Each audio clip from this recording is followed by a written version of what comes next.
Hey, what's up, guys? It's me, CP, and I'm coming back at you with some questions that are coming in. So, all right, here we go. This one's actually from Jody in Clackamas, Oregon, and Jody, actually, I spent a lot of time in Oregon. I went to high school in Beaverton, so right around the corner from you. Anyway, hope things are going well up in beautiful Portland, Oregon, and hope it's not raining. But as a matter of fact, I think considering this time of year, I'm sure it probably is raining. So anyway, hope you're staying dry up there. All right, so let's talk about this. She says, blah, blah, blah, blah, blah, and, oh, cool. So you ordered your stacks, you're good to go, and your refrigerator's coming in. Way to go, Jody. All right, my question's about ice cream. Now, I know it's really bad for you. Well, we could take that a couple different ways, but ice cream is my weak spot.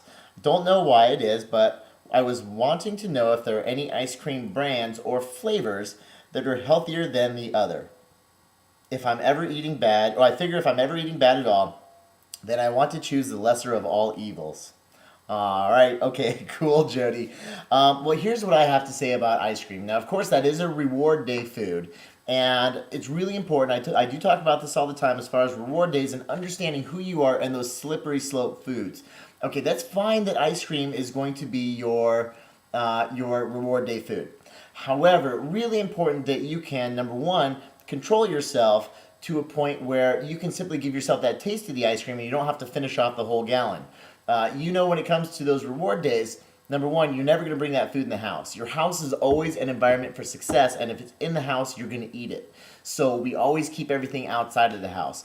Really, if it comes down to ice cream, don't really hold yourself back. I mean, get the ice cream that you really like. Just make sure that that food isn't going to be a slippery slope and trigger you to get more and more and more. I mean, I'll tell you right now, you are going to spike your blood sugar levels. There's going to be a big insulin response, of course, because of that. Your blood sugar levels are going to drop, and you are going to experience cravings later on throughout the day.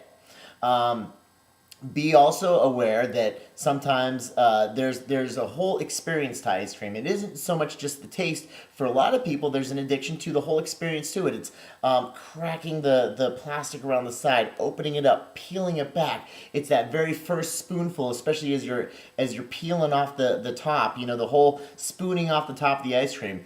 It's the whole experience of it, and a lot of people, that's a trigger, that's the addiction. And so once they start that, then it's just a downward spiral because you're so used to either finishing the pint or finishing the half gallon.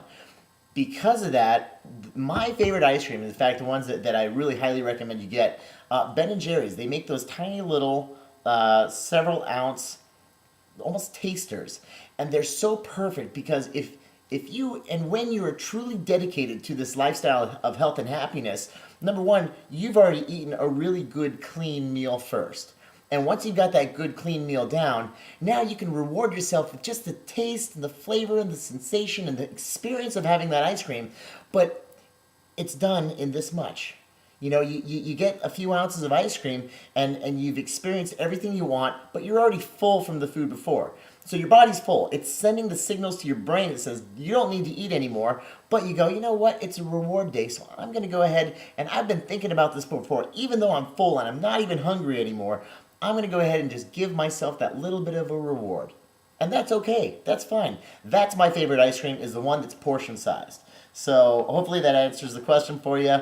And remember, when you get out there, portion size it. And if you're addicted to the delivery, then I highly recommend you don't get the same ice cream that you always get. Instead of getting a half gallon, obviously, if you get a half gallon, you're going to finish off the whole thing. You have to learn to portion size. You have to prepare for success. And preparing for success doesn't necessarily always mean shop, prep, store, stacks, because of course that is preparing for success, is preparing all of your food in advance, packing it, carrying it with you. But really, it's when you go to these different places and you decide to reward yourself, it's selecting those foods that are going to be portion sized, that are not going to trigger you. You know very well what triggers you and what doesn't. And so it is the true test of your dedication to yourself and how much you love yourself. So when that time does come, make the right decision and do what you know is the right thing to do for yourself. So anyway, I hope that really helps. All right, guys, have a wonderful day. See you next time.